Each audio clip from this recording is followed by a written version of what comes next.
যখন তুমি নিজের রক্তের মানুষের দ্বারা কষ্ট পাবে, তখন তুমি একবার নবী ইউসুফ আলাইহিস সালামের কথা মনে করো। তিনি কিভাবে নিজের ভাইয়ের দ্বারা প্রতারিত হয়েছিল। যখন তোমার বাবা মা না বুঝে তোমার বিরুদ্ধাচরণ করে, তখন নবী ইব্রাহিম আলাইহিস সালামের কথা মনে করো। তার বাবা তাকে আগুনে নিক্ষেপ করায় ভূমিকা রেখেছিল।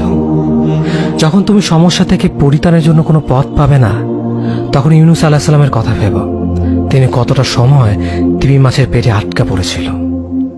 যখন তোমার নামে কেউ মিথ্যা অপবাদ ছড়িয়ে দেবে, তখন মা আয়েশা রাদিয়াল্লাহু আনহার কথা মনে করো। তার নামে পুরো শহর জুড়ে কুৎসা রচনা করা হয়েছিল। যখন তুমি অসুস্থ ব্যথার যন্ত্রণায় কাতরাতে থাকো, তখন নবী আইয়ুব আলাইহিস সালামের কথা ভেবো। তিনি ভয়ঙ্কর এক ভাইরাসজনিত রোগে আক্রান্ত হয়ে তোমার থেকে বেশি কষ্ট পেয়েছিল। যখন তুমি দিনের কোনো বিধান নীতিতে যুক্তি খুঁজে পাও না, তখন নবী নূহ আলাইহিস সালামের কথা ভেবো। তিনি কোনো প্রশ্ন ছাড়াই মরুভূমিতে নৌকা তৈরি করেছিল।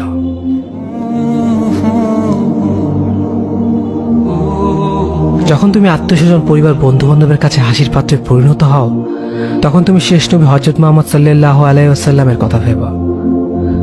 রাসূল সাল্লাল্লাহু আলাইহি ওয়াসাল্লাম বলেছিলেন, সবচেয়ে বড় পরীক্ষা দিয়েই সব থেকে বড় পুরস্কার আসে।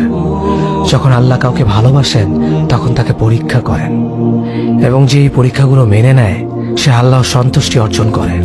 আর যে অভিযোগ করে, সে তার ক্রোধের পাত্র হয়। হে আল্লাহ, তোমার কথা মনে করা, তোমার প্রতি কৃতজ্ঞ হওয়ার এবং তোমার ইবাদত করার তৌফিক আমাদের দান করো। আমিন। যেভাবে তুমি সন্তুষ্ট হও, সেভাবেই আমাদের পরিচালিত করো।